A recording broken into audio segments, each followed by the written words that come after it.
उत्तेजकता वाढवणाऱ्या गोळ्या. हल्लीच्या धावपळीच्या युगात जिथे तरुणाईवरचा स्ट्रेस हा दिवसेंदिवस वाढतोय, तिथे या गोळ्या तरुणाईला जवळच्या वाटू लागल्यात. खरं तर स्ट्रेसचा परिणाम हा थेट तुमच्या शरीरावर होतो, आपसूक तो तुमच्या लैंगिकतेवर देखील. त्यामुळे समाजात अगोदरच लैंगिकतेबद्दल एक सामाजिक दडपण आहे. लोकांना या गोष्टीवर उघडपणे बोलणं लज्जास्पद वाटतं. लोक काय विचार करतील हा प्रश्न पहिल्यांदा पडतो आणि यातूनच मग अशी परिस्थिती उद्भवते ज्याची आपण कल्पनाही करू शकत नाही. मानसिक दडपणाचा मोठा परिणाम हा तुमच्या लैंगिकतेवर होतो. पण लोकलज्जेपायी यावर वैद्यकशास्त्रानुसार उपचार करण्याऐवजी या गोष्टी झाकून नेऊन उत्तेजकता वाढवणाऱ्या गोळ्या म्हणजेच वायग्राचा आधार घेतला जातो. कारण हे सगळं झाकून होतं. मेडिकलमध्ये गेला, मेडिकलवाल्याला खुणावलं की तो आपसूक त्या झाकलेल्या मुठीतून वायग्राच्या गोळ्या काउंटरवर सरकावतो. पण त्याची ही झाकलेली मुठच कधी कधी तुमच्या जीवावर बेतू शकते. मूळच्या नागपूरच्या असणाऱ्या युवकासोबत देखील असंच काहीसं झालं. गुरुग्राम मध्ये नोकरीच्या निमित्तानं राहणाऱ्या नागपूरच्या या युवकानं आपल्या लैंगिकतेच्या कल्पित हव्यासापोटी असं काही केलं की त्याला आपला जीव गमवावा लागला. नक्की काय झालंय समजावून सांगतो पुढच्या काही मिनिटांमध्ये. नमस्कार, मी शशी आणि तुम्ही पाहताय कट. माझा इतका इतका टायमिंग आहे. मी इतका इतका वेळ शरीर संबंध ठेवले.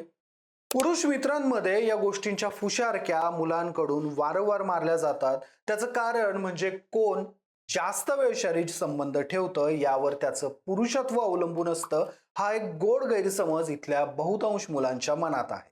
आणि या गैरसमजातूनच स्वतःचं वाढीव पुरुषत्व सिद्ध आणि साध्य करण्याच्या नादात असे काही उपाय केले जातात जे थेट जीवावर बेतू शकतात. असंच काहीसं आता मूळच्या नागपूरच्या असणाऱ्या तरुणासोबत देखील झालंय. नोकरीच्या निमित्तानं गुरुग्राम मध्ये तो राहत होता. क्वालिटी काउन्सिल ऑफ इंडिया मध्ये त्याला नोकरी मिळाली होती. त्याच्या घरचे आनंदात होते. पोराला चांगल्या ठिकाणी नोकरी मिळाली. आता त्याचे दोनाचे चार हात करून द्यायला हवेत. तो तरुणही लग्नासाठी तयार होता. आई वडिलांनी ओळखीच्या ठिकाणी शब्द टाकला. पोह्याचा कार्यक्रम झाला, बगाबगीचा कार्यक्रम झाला. दोघेही एकमेकांना पसंत पडले. दोघांनीही एकमेकांच्या घरच्यांना होकार कळवला. दोघांचा साखरपुडा झाला. लग्नाची तारीखही ठरवली. आणि अशातच साखरपुडा झाल्यानंतर त्या मुलाला ते काही करून बघायची इच्छा झाली ज्या गोष्टी लग्नानंतर केल्या जातात. यासाठी त्यानं आपल्या बायकोलाही तयार केलं. त्यानं तिला समजावलं की एकदा ट्राय करूयात, आता भीती कशाची, आता आपलं लग्न देखील ठरलंय. त्याची भावी पत्नी देखील या गोष्टीसाठी तयार झाली. पण अशातच त्याच्या डोक्यामध्ये एक शंका आली, मी तिला खुश करू शकेल ना? मी तिचं समाधान करू शकेल का? तिच्या समोर शारीरिक संबंधांच्या वेळी माझं हसं तर होणार नाही ना? मग त्यानं यावर उपाय शोधला. आपण अगोदरच या गोष्टीसाठी प्रिपेअर राहूयात असं म्हणत त्यानं आधार घेतला, तो म्हणजे वायग्राच्या गोळ्यांचा.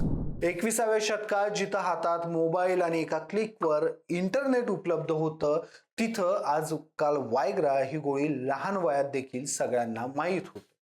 त्या युवकाच्याही कानावर या गोळीचं नाव होतं. ही गोळी घेतल्यानं शारीरिक संबंध दीर्घकाळ टिकवता येतात हे त्याच्या डोक्यात फिट बसलेलं आणि त्यातूनच त्यानं या गोळ्यांच्या स्ट्रीप मागवल्या.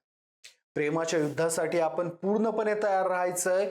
त्यासाठी वायग्राच्या रूपानं त्यानं साधन सामग्री गोळा करून ठेवली होती. बायकोच्या भेटीचा दिवस जसा जसा जवळ आला तसं तसं त्याची धाकधूक वाढत होती. त्यानं आपल्या बायकोला तयार केलं, तिला फ्लॅटवर बोलावलं.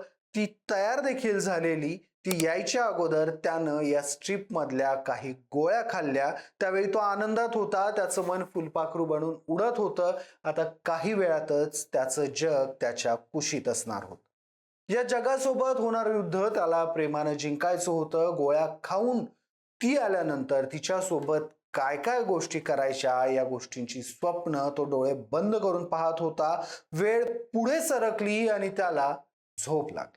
दुसऱ्या दिवशी त्याचा ऑफिसचा कलिग त्याला सकाळी 8 वाजता फोन करत होता. मात्र तो युवक फोन उचलत नव्हता. त्याच्या घरचे देखील त्याला फोन करत होते, पण तो फोन उचलत नव्हता. रोज एकत्र ऑफिसला जाणारे, पण आज आपला मित्र आपला फोन का उचलत नाहीये म्हणून त्याच्या कलिगनं काही मित्रांना सोबत घेत तो थेट त्याच्या रूमवर पोहोचला. त्यानं त्या तरुणाचं दार ठोठावलं, पण तो दार उघडत नव्हता. तोपर्यंत त्या तरुणाच्या घरच्यांनी त्या ऑफिस कलिगला संपर्क केला. आमचा मुलगा फोन उचलत नाहीये, काही अडचण तर नाहीये ना, एकदा बघून घेशील असं म्हटलं. त्यामुळे तो कलिग घाबरला. इकडे हा दार उघडत नाहीये. त्यामुळे त्यानं पोलिसांना फोन लावला. 10 वाजण्याच्या सुमारास पोलीस आले. त्यांनी जबरदस्तीनं दार तोडून आतमध्ये प्रवेश केला आणि आतमध्ये जे काही दिसलं ते पाहून सगळ्यांच्या पायाखालची जमीन हादरली. तो तरुण अंगावर चादर घेऊन झोपलेल्या अवस्थेत होता. त्याच्या कलिगनं त्याला हलवून उठवण्याचा प्रयत्न केला, पण तोपर्यंत उशीर झाला होता. तो तरुण झोपेतच मृत्यू पावला होता. दार आतून बंद असल्यानं बाहेरून कोणी येण्याची शक्यता नव्हती. त्यामुळे पोलिसांनी रूम मध्ये नजर फिरवली तेव्हा त्या तरुणाच्या मृत्यूचं कारण पोलिसांच्या लक्षात आलं. त्या तरुणाच्या डेड बॉडी शेजारी स्टॅमिना वाढवणाऱ्या गोळ्यांचं रॅपर पडलं होतं. त्या तरुणानं आपल्या होणाऱ्या पत्नीला बोलवलं होतं आणि तिच्या पुढे आपण कमी पडू नये म्हणून त्यानं अगोदरच वायग्राच्या गोळ्या खाल्ल्या, पण अति उत्साहात त्यानं गोळ्यांचा ओव्हरडोस घेतला होता, ज्याचा परिणाम म्हणजे त्याला हृदयविकाराचा तीव्र झटका आला आणि झोपेतच त्याचा मृत्यू झाला. पोलिसांनी त्याच्या घरच्यांना फोन केला आणि त्यांना सगळी परिस्थिती सांगितली. त्या तरुणाच्या घरच्यांवर आता या घटनेमुळे मोठा आभाळ कोसळलंय. पोरानं हे काय केलं म्हणून त्याच्या घरचे धाय मोकलून रडतायत, कारण हाताशी आलेलं पोरगं फक्त त्याच्या फॅन्टसीच्या नादात आपलं जीव गमावून बसलंय. या घटनेनं शक्तिवर्धक गोळ्या, त्यांचा वापर आणि त्यांचे होणारे दुष्परिणाम, बाजारातून या गोष्टींची सहज होणारी उपलब्धता, या सगळ्या गोष्टी पुन्हा एकदा चर्चेत आणल्या.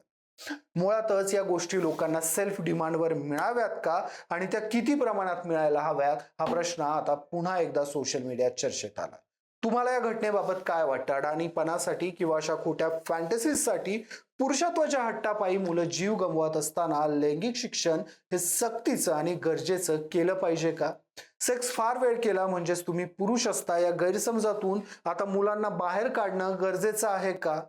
किती वेळ, केवढं, या शब्दांपेक्षा कसं हा शब्द महत्वाचा आहे हे प्रत्येक मुलाला त्याच्या पौंडांग अवस्थेत शिकवणं बंधनकारक केलं पाहिजे का? मला तुमची मतं कमेंटमध्ये आवर्जून सांगा. व्हिडिओ आवडला असेल तर व्हिडिओला लाईक करा, शेअर करा आणि कट टू कटला सबस्क्राईब करायला विसरू नका.